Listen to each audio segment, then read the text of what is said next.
So hello guys, आज के इस वीडियो लेक्चर में क्लास 10th 1 मिनट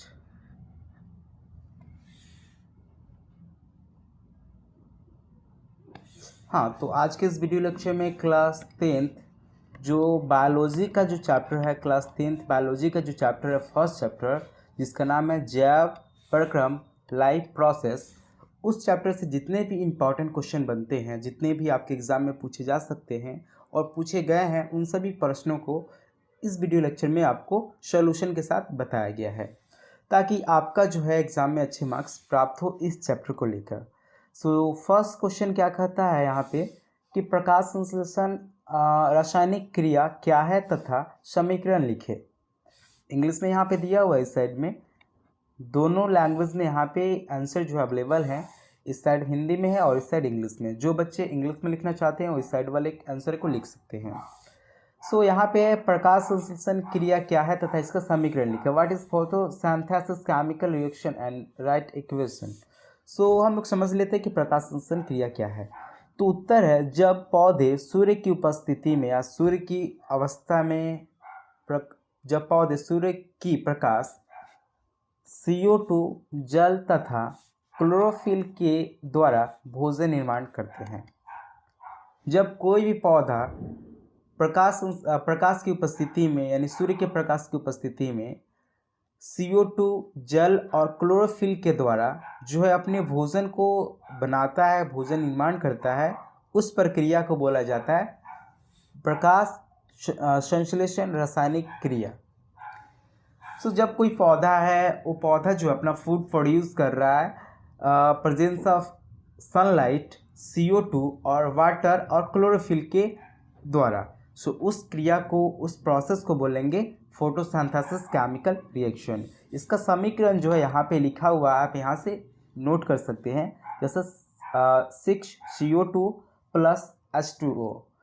यानी हमको क्या ज़रूरत है, CO2 की और H2O की और सनलाइट की और क्लोरोफिल की। यहाँ पे चारों जो कंपोनेंट्स है ये अवेलेबल है यहाँ पे, और इन सभी से मिलकर क्या बनता है यहाँ पे C6H12O6। इसको बोला जाता है ग्लूकोज, इसको ग्लूकोज बोला जाता है, प्लस O2 और प्लस CO2 बनता H2O बनता है। सो फोटोसिंथेसिस केमिकल रिएक्शन में जो प्रोडक्ट है वो ग्लूकोज, ऑक्सीजन और जल बनता है, और ये रहा इसका समीकरण इक्वेशन। सो आप इसको नोट कर सकते हैं, बहुत इंपॉर्टेंट है आपके एग्जाम को लेकर। सेकेंड क्वेश्चन है, स्वच्छोवास क्या है। What is breathing. ब्रीदिंग क्या है। सो यह एक भौतिक प्रक्रिया है। इस क्रिया में गैसों का आदान प्रदान होता है। इस क्रिया में ऊर्जा का उत्पादन नहीं होता। इतना आप लिख देंगे तो आपका आंसर समाप्त हो जाएगा, आपका आंसर कंप्लीट हो जाएगा। सो स्वच्छोवास क्या है, ब्रीदिंग क्या है। जब हम सांस लेते हैं तो किस चीज़ का एक्सचेंज होता है, गैसों का एक्सचेंजमेंट होता है। वहाँ पे हमारा गैस, जैसे हम लोग ऑक्सीजन को लेते हैं और CO2 को छोड़ते हैं, सो यहाँ पे गैसों का आदान प्रदान हो रहा है, और इसी आदान प्रदान को स्वच्छोवास बोला जाता है, ब्रीदिंग बोला जाता है, एक्सचेंज ऑफ गैसेस। सो ये रहा आपका सेकेंड क्वेश्चन का आंसर। थर्ड क्वेश्चन क्या कह रहा है, पौधों में जल एवं लवणों के संवहन के लिए कौन सा ऊतक उत्तरदायी है। जो प्लांट होते हैं, which tissue is responsible for the convention नहीं होगा, यहाँ पे ट्रांसपोर्टेशन होगा, ट्रांसपोर्टेशन, स्पेलिंग मिस्टेक हो सकता है, सो ट्रांसपोर्टेशन होगा। Which tissue is responsible for the transportation of water and minerals salt in the plant. यानी पौधों में जल तथा खनिज पदार्थ को, खनिज लवणों को संवहन करने के लिए, इधर से उधर ले जाने के लिए, ट्रांसपोर्ट करने के लिए, परिवहन करने के लिए कौन सा ऊतक उत्तरदायी है। इसका आंसर जो है आपको कमेंट बॉक्स में कमेंट करना है। सो फोर्थ क्वेश्चन है, प्रकाश संश्लेषण के लिए कच्ची सामग्री कहाँ से प्राप्त करते हैं। Where do gets raw material for photosynthesis. तो फोटोसिंथेसिस जो होता है उसमें कच्ची जो सामग्री है वो कहाँ से प्राप्त करते हैं। इसका आंसर क्या है, देखते हैं यहाँ पे। उत्तर है पौधों से, जैसे जल और CO2। तो CO2 हो गया और जल हो गया, ये जो है ये दोनों रॉ मटेरियल है, कच्ची सामग्री है, और ये दोनों जो है पौधे से ही प्राप्त हो जाते हैं।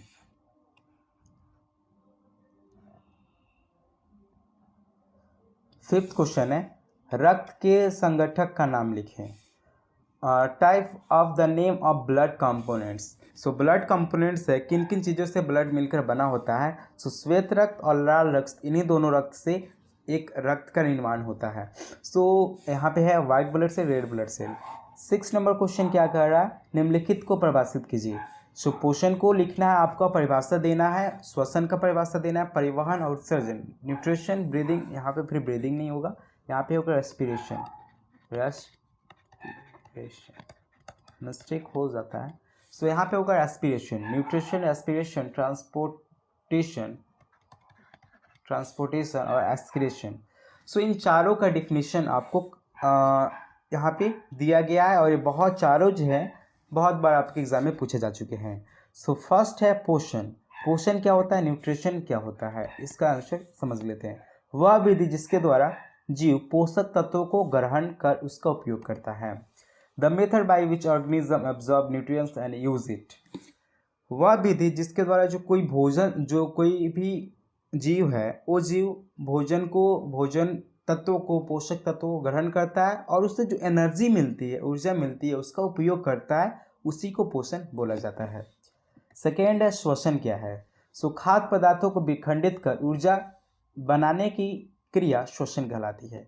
जब हम लोग कोई भी फूड मटेरियल को खाते हैं, उस फूड को तोड़कर विखंडित कर उससे ऊर्जा बनने की जो प्रक्रिया होती है, उसको श्वसन बोला जाता है। उसके आगे का क्वेश्चन है परिवहन की परिभाषा करें। तो परिवहन क्या होता है, खाद्य पदार्थों या गैसों का शरीर में एक स्थान से दूसरे स्थान तक लाने तथा ले जाने की क्रिया को परिवहन कहते हैं। जब हम लोग कोई भी खाद्य मटेरियल को खाते हैं, फूड कंपोनेंट्स को खाते हैं, तो हम लोग मुंह में खाते हैं, वहाँ से सभी कंपोनेंट्स ब्रेक डाउन होकर सभी अलग अलग भागों तक पहुँचता है हमारे शरीर में या पौधे के शरीर में। तो उसको ले जाने के लिए जो क्रिया होती है, उस क्रिया को बोला जाता है परिवहन। सो कोई भी फूड मटेरियल हो, उस फूड मटेरियल को सभी भागों तक पहुंचाने की जो प्रक्रिया होती है, खाद्य पदार्थों को सभी अनेक भागों तक पहुंचाने की जो क्रिया होती है, उसको परिवहन बोला जाता है। जैसे कि आपने किसी सामान को ऑर्डर किया है, वो सामान किसी कुरियर वाले के माध्यम से आपके पास पहुंचा। सो ये जो है, इस प्रकार का जो सिस्टम है, इस सिस्टम को हम बोल सकते हैं कि परिवहन। ये जो है आपके सामान का परिवहन हो रहा है, ट्रांसपोर्टेशन हो रहा है। इसी प्रकार आप जो भोजन खाते हैं अलग अलग भागों तक पहुंचता है, उस सिस्टम को बोला जाता है परिवहन या ट्रांसपोर्टेशन। सो अगला है उत्सर्जन क्या है। एस्क्रेशन कहाँ गया, एस्क्रेशन सॉरी, हाँ नीचे है। उत्सर्जन क्या है। सो अनुपयोगी पदार्थों को शरीर से बाहर निकालने की प्रक्रिया उत्सर्जन कहलाती है। क्या कहते हैं, तो कोई भी पदार्थ है जो हमारे शरीर के लिए अनुपयोगी है, अनयूजफुल है, हमारे शरीर का उसके लिए कोई काम नहीं है, यानी हमारे शरीर में बेकार में पड़ा हुआ है, उसको बाहर निकालने की जो प्रक्रिया होती है, उसको उत्सर्जन कहा जाता है। जैसे कि हम लोग गैस को निकालते हैं, बहुत सारे व्यस्त पदार्थों को निकालते हैं, वो सभी प्रक्रिया जो है उत्सर्जन के माध्यम से होती है। 7 नंबर क्वेश्चन है हमारे आमाशय में अम्ल की क्या भूमिका है। What is the role of acid in our stomach. हमारे जो स्टमक है, पेट है, आमाशय है, उस आमाशय में अम्ल की क्या भूमिका है, क्या रोल है अम्ल। सो उत्तर यहाँ पे आमाशय में अम्ल की निम्नलिखित भूमिका है। 1 नंबर में क्या कह रहा है, फर्स्ट में कि आमाशय में हानिकारक जीवाणु को नष्ट करना। जो अम्ल होता है, एसिड होता है, वो डिस्ट्रॉय करता है किसको, तो हार्मफुल जो बैक्टीरिया है हमारे स्टमक में, उसको। सेकेंड नंबर में है अम्लीय माध्यम को बनाए रखना। ये जो अम्ल है वो हमारे बॉडी में, हमारे स्टमक में अम्लीय मीडियम जो है उसको कंटिन्यू रखता है, मेंटेन करके रखता है। थर्ड नंबर है प्रोटीन का पाचन करना, digestion of protein. So protein का पाचन करने के लिए भी एसिड जो है। सो 8 नंबर क्वेश्चन है कि जाइलम और फ्लोएम में 2 अंतर लिखें। Right the two difference between xylem and phloem. Phloem और जाइलम में 2 डिफरेंस को लिखना है। सो इधर दिया हुआ जाइलम और इधर है फ्लोएम। सो फर्स्ट पॉइंट क्या कह रहा है कि यह मृत कोशिका है। ये जो जाइलम के जो टिश्यू होते हैं अधिकतर जो है ये डेड सेल होते हैं, डेड टिश्यू होते हैं, यानी ये मृतक होते हैं। सेकेंड है फ्लोएम का जो पॉइंट कह रहा है यह जीवित ऊतक है, यानी it is a living cell. Phloem का जो सेल होता है वो लिविंग होता है, जीवित होता है, और जाइलम का जो होता है डेड टिश्यू होता है। सेकेंड पॉइंट है जल तथा खनिज को पत्तियों तक पहुंचाता है। ये जो जाइलम है, इस जाइलम का काम क्या है? जल और खनिज को पत्तियों तक पहुंचाना। और फ्लोएम का काम क्या है? यह भोज्य पदार्थों को सभी जगहों तक पहुंचाता है। सभी जगहों तक मतलब कि नीचे से लेकर ऊपर तक सभी जगहों तक फ्लोएम का जो काम है भोज्य पदार्थों को परिवहन कर। थर्ड है पॉइंट है यह नीचे से ऊपर की ओर गति करता है। जो जाइलम है यह नीचे से ऊपर की ओर गति करता है, बट अगर फ्लोएम को देखा जाए तो फ्लोएम जो है ऊपर से नीचे की ओर गति करता है। तो ये थे आपके 3 पॉइंट जो काफ़ी इंपॉर्टेंट थे, आपके एग्जाम में इससे क्वेश्चन बन सकते हैं। 9 नंबर क्वेश्चन है प्रोटीन की पाचन में HCl की क्या महत्व है। HCl जो होता है यह एक अम्ल होता है। ये जो HCl है इस HCl का क्या इम्पोर्टेंस है हमारे प्रोटीन को पचाने में, डाइजेशन में प्रोटीन के। सो यहाँ पे देख लेते हैं, आंसर लिखा हुआ है प्रोटीन के पाचन में HCl का महत्वपूर्ण योगदान है, क्योंकि HCl प्रोटीन पाचक एंजाइम को सक्रिय बनाता है। जो HCl होता है वो प्रोटीन पाचक एंजाइम जो होते हैं, यानी प्रोटीन को जो पाचक यानी प्रोटीन को जो डाइजेस्ट करने वाले एंजाइम होते हैं उनको एक्टिवेट करता है। कौन? तो HCl प्रोटीन पाचक एंजाइम यानी पैप्सिनोजेंस। प्रोटीन पाचक एंजाइम का नाम क्या है? पैप्सिनोजेंस। पैप्सिनोजेंस को क्या करता है? सक्रिय बना देता है, एक्टिवेट करता है, और पैप्सिनोजेंस को पैप्सिन में परिवर्तित करता है। और HCl जो है पैप्सिनोजेंस को पैप्सिन में परिवर्तित करता है, और पैप्सिन जो है वह प्रोटीन का पाचन करता है। सो कुल मिलाकर बात करें तो यहाँ पे आपको दिया हुआ है रिवाइज करने के लिए एक मैप बोल सकते हैं इसको, कि HCl जो है पैप्सिनोजेन को एक्टिवेट करता है, सक्रिय बना देता है, और ये जो पैप्सिनोजेंस है ये पैप्सिनोजेंस क्या करता है? पैप्सिन को बनाता है, परिवर्तित करता है, पैप्सिनोजेंस को पैप्सिन में परिवर्तित करता है, और जो पैप्सिन है यह प्रोटीन का जो पाचन है उसका प्रोटीन का पाचन कर देता है। HCl पैप्सिनोजेंस को बनाएगा, एक्टिवेट करेगा, और पैप्सिनोजेंस पैप्सिन को बनाएगा, और पैप्सिन प्रोटीन का डाइजेशन करेगा। सो आई होप ये जो वीडियो लेक्चर है आपको समझ में आ गए होंगे। अगर अच्छा लगा तो आप इसे लाइक कर सकते हैं, और ऐसे ही वीडियो देखने के लिए आप इस चैनल को सब्सक्राइब कर सकते हैं। सो वीडियो देखने के लिए धन्यवाद।